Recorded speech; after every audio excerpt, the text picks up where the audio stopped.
Okay student, तो चलिए आज हम पढ़ते हैं अपना दूसरा चैप्टर जिसका नाम है अहमद की चतुराई। अहमद कोई व्यक्ति है जिसकी चतुराई के बारे में ये कहानी दी गई है। कह रहा है बुद्धि और विवेक से किया गया प्रत्येक कार्य यश दिलाने वाला होता है। यश मतलब उपलब्धियां, ठीक है।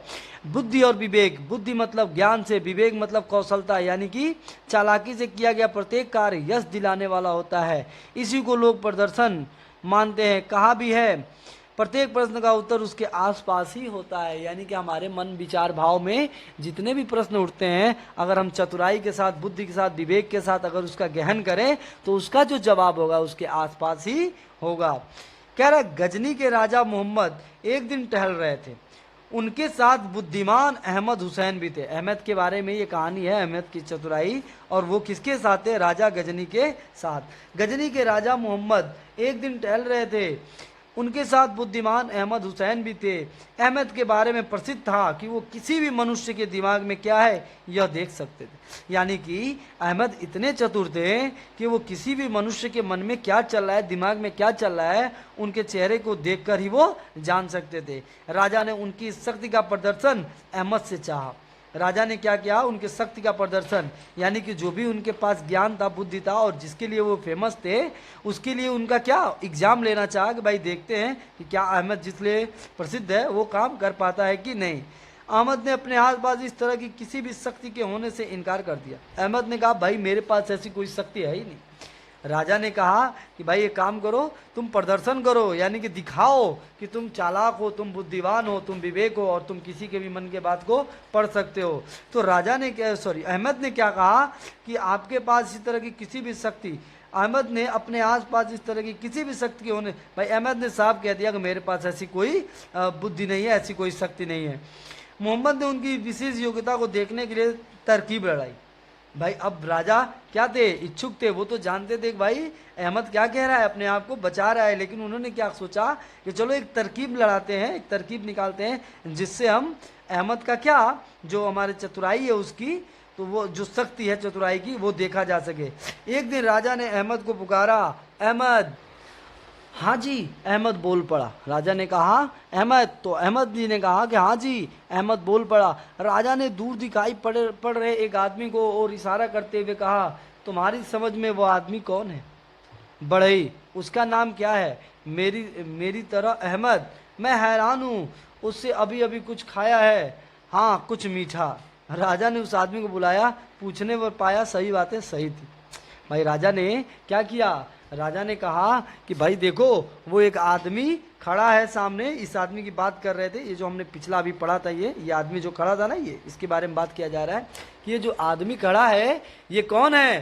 तो राजा ने अहमद ने कहा वो बढ़ई है। तो राजा ने फिर कहा उसका नाम क्या है? उसने कहा कि मेरी तरह अहमद, यानी कि वो मेरी तरह अहमद है। मैं हैरान हूँ, उसने अभी अभी कुछ खाया है। तो अहमद ने कहा कि हाँ, कुछ मीठा खाया है। राजा ने उस आदमी को बुलाया, पूछने भर पाया सभी बातें सही थी। यानी कि राजा ने फिर उस आदमी को बुलाया और पूछा कि भाई तुम कौन हो? तो उसने बोला बढ़ई। उसने कहा तुम्हारा नाम क्या है? तो बोला अहमद। उसने कहा कि भाई तुम क्या खा रहे थे? तो उसने कहा कुछ मैं मीठा खा रहा था।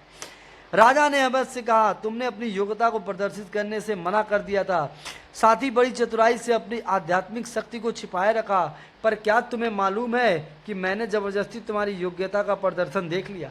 यानी राजा ने कहा कि भाई मैंने तुमसे कहा कि अपनी योग्यता दिखाओ तो तुमने मना कर दिया, लेकिन मैंने क्या किया, इन सब बातों के जरिए मैंने तुमसे निकलवा लिया कि भाई तुम कितनी योग्यता हो, तुम्हारे अंदर कितनी योग्यता है। यदि मैं तुम्हारी कहानी सभी लोगों में दोहरा दूं तो वे तुम्हें संत मान लेंगे। राजा ने कहा कि अगर तुम्हारी ये चालाकी, ये तुम्हारी चतुराई अगर मैं लोगों में बता दूं तो वो तुम्हें संत मान लेंगे। संत मतलब अपना गुरु मान लेंगे।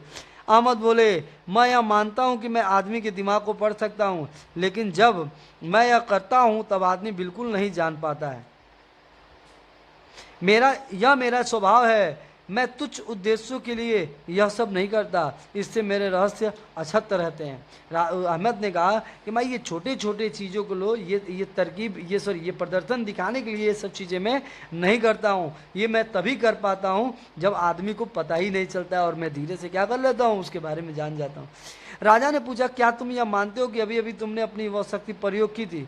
नहीं, बिल्कुल नहीं, अहमद ने इनकार करते हुए कहा। यानी कि राजा ने कहा क्या तुम ये मानते हो कि अभी अभी जो तुमने ये बिना जाने सब कुछ बता दिया ये तुम अपने शक्ति का परिचय दे रहे हो? तो अहमद ने कहा नहीं नहीं, मेरा इसमें कोई शक्ति नहीं है। तो राजा ने कहा फिर तुमने मेरे सवालों के जवाब किस तरह सही सही दिए? तो अहमद जी ने कहा कि यह तो बहुत आसान है, जब आपने मुझे मेरे नाम से पुकारा तब उसका सिर भी घूम गया था। यानी कि जब राजा ने क्या किया था, अहमद जी को पुकारा था, तो वो मनुष्य भी पीछे की तरफ देखा था। इसका मतलब उसका नाम भी क्या था, अहमद था। तब मुझे लगा कि उसका भी यही नाम है।